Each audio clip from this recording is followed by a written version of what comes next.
If you can think of something to get $10 for, I bet all of you have something that God has gifted you with that you could convince somebody to give you $10 for.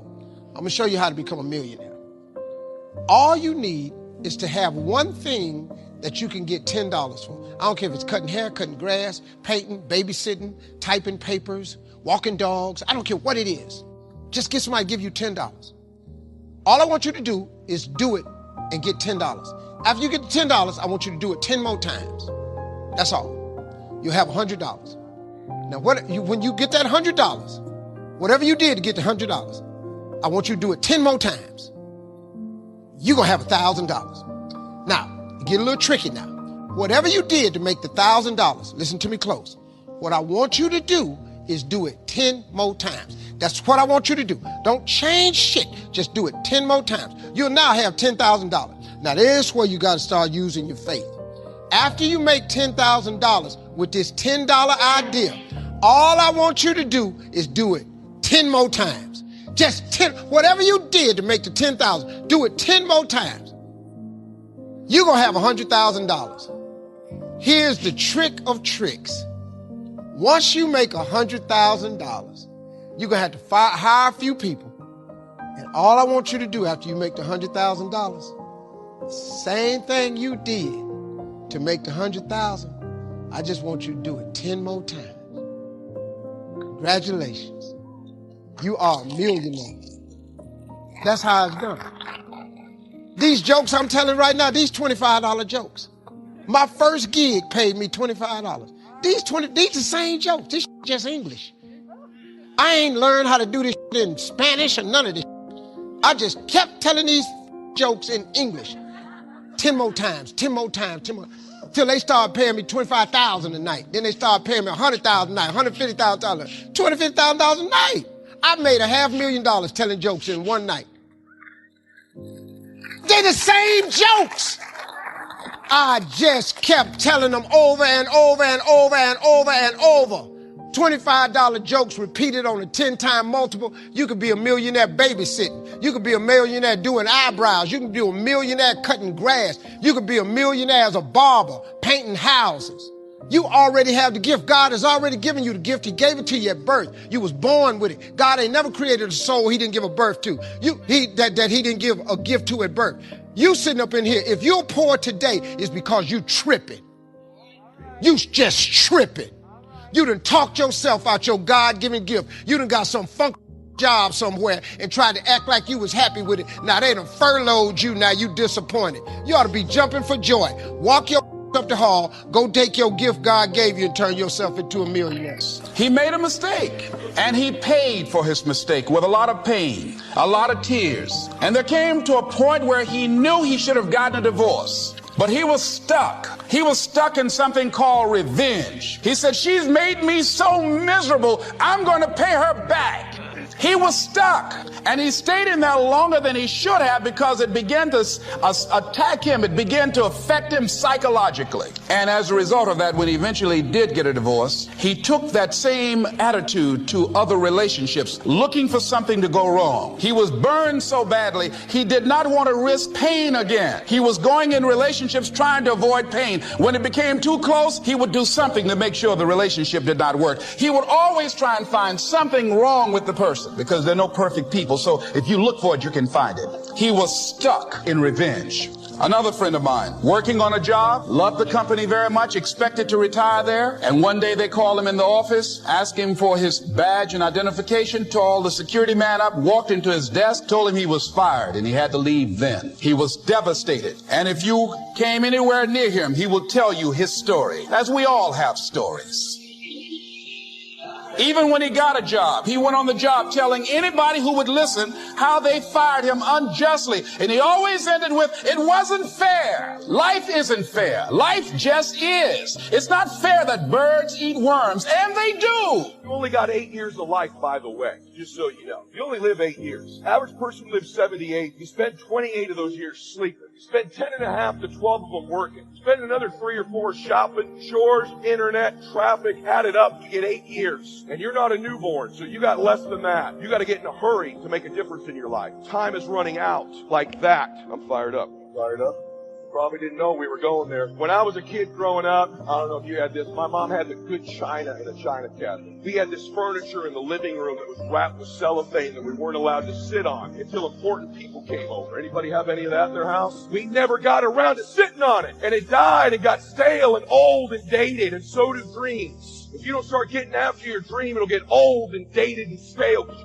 Wrapping it in cellophane. You keep waiting till you know a little more. Till I know a little more. Till I know a little more. If I just knew a little more, that's BS. You don't need to know a little more. You need to execute a little more. You need to get after it. You need to make some mistakes. Perfection is the lowest possible standard. We're trying to be perfect. You don't need to know everything. The best people I know in business, they take action when they don't know everything. They learn what they can and they go execute. They make a mess. Being an entrepreneur is messy. You need to embrace the mess. Embrace the chaos. You're never going to know everything you think you need to know. That's why me, my low IQ, and I'm not kidding when I say that, to some extent an advantage. I don't think about all the stuff I don't need to know. I started on social media 2 years ago. I'm the #1 growth person in the history of business on social media, according to Forbes magazine. The way it started, Tony Robbins sitting on my balcony says, you need to get into this space. There's nobody that's an heir apparent. You're a better speaker than me. You know more of this stuff than me. And all these other clowns don't know what they're talking about. Get into space. I said, I don't want to do that. I'm shy. I'm introverted. I just like speaking on the stage and leaving. I don't want to be posting stuff every day. He goes, that's why you're an effing loser. Right on my balcony, on that copper house you seen there. I said, I'm a loser. He goes, yeah, you say you want to help all these people, but you don't want to be inconvenienced to do it. I said, dude, I don't even know how all this stuff works. He's like, you think I know how this stuff works? Just start, dumbass. My son was in the kitchen. I said, Max, go get your phone. How do you do this thing? He goes, Dad, you need an account. I go, set me up one. He comes back 5 minutes later. He goes, I got you an Instagram account. I go, okay, good. I'm going to do one of those videos. And he literally goes, it has to be a minute. I said, a minute? I don't even clear my throat in a minute. How the hell am I going to make a message to me? He goes, just do it. And I said, blah, blah, blah, post that one. Next day, I got 3 followers and 3 likes. I called Tony. I go, this crap isn't working. He goes, you've done 1 message, dumbass. He goes, by the way, post earlier in the morning, like around breakfast time. I'm on my boat driving to his house. I go, okay, breakfast time. And then I hear him say, I swear to you, this is true. I hear him say, what I hear is he goes, you need to post early, like around breakfast time, and make sure you add some hash browns to that. And I don't want to be embarrassed and act like I don't know anymore. So I call my son and I said, hey, you said you knew what you were doing on this stuff. Where the hell are the hash browns on this post? And I'm not playing around. If you don't know, I'll hire somebody who does. You're 15. You should know how this stuff works. He goes, Dad, I don't. I go, you're supposed to post at breakfast time, and somehow there's hash browns involved. It's hashtags. And then Tony was my first guest. Then I recorded my first podcast. Listen to me. This will relate to you, and then I'm going to get into some details. So I said, Tony, how do you do one? He goes, I don't know. Google it. I'm the #1 podcast in the world now. Tony, Grant, Gary Vee combined, less downloads than me. They've been doing it for years. I've been doing it for like 18 months. Why is that? By the way, you should be listening to my podcast. Okay, why? So this is literally what happens. I go, how do you say it? How do you say it where it gets into your computer? Because you probably need a microphone, dude. I don't know. Google it. So I Google how to start a podcast. Tim Ferriss, turns out, I didn't even know who that was, had an audio on how to start a podcast. I listened to the audio. He says, go to Amazon. I got a kit, the microphone, the recorder, that other stuff. So I ordered Tim Ferriss's kit, right? I get it to my house. I plug the mic in. I stick it, and I talk for like 30 minutes, my first podcast. And then I'm done. And I call Tony. I go, hey, I get it. How does it get out of that box into the world? He goes, I think you need to take that stick out and stick it in your computer. I'm on the phone with him. I go, okay, it's in there. He goes, save it. I go, okay, it's on the computer. Okay, cool. And we hang up. And then like an hour later, I go, so how do people know that's in my computer? You think I'm kidding? I swear to God. How do I know this is in my computer? How does it get out of my computer into the internet? It's like, I don't.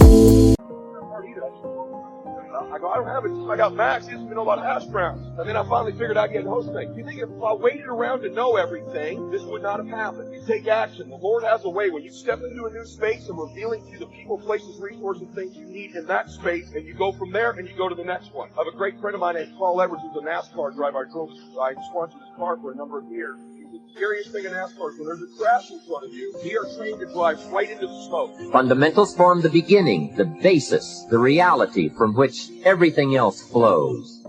And remember, there are no new fundamentals. Fundamentals are old, well established. Beware of someone who claims to have a new fundamental. That's like someone who claims to manufacture antiques. We would have to be suspicious, right? So fundamentals, basics, they are so very important to understand and consider and practice if you wish for the good life. And may I add here, make sure you don't go looking for the exotic answers to success. Success is a very basic process.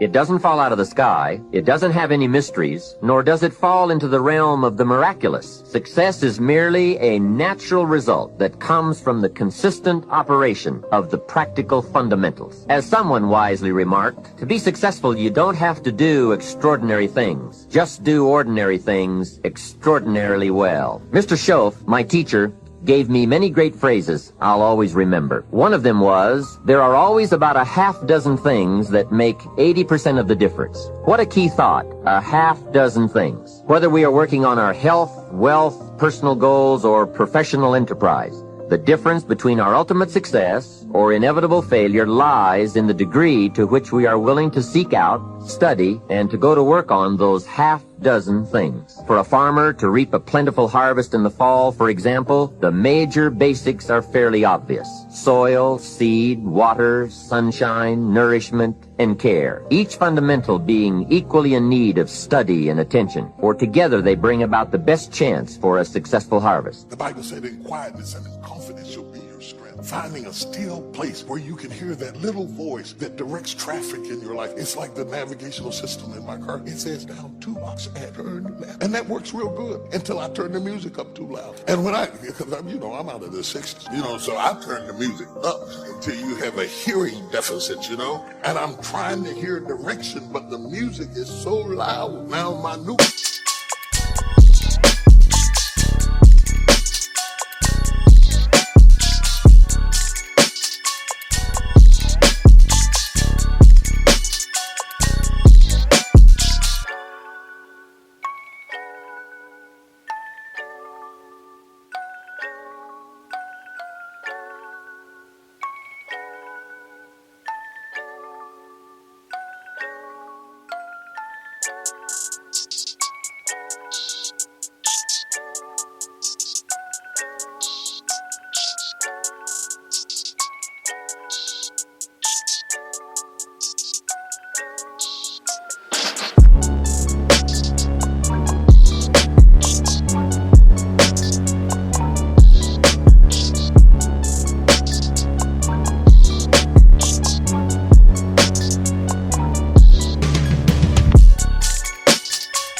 It just cuts it down for me right in the middle of the song.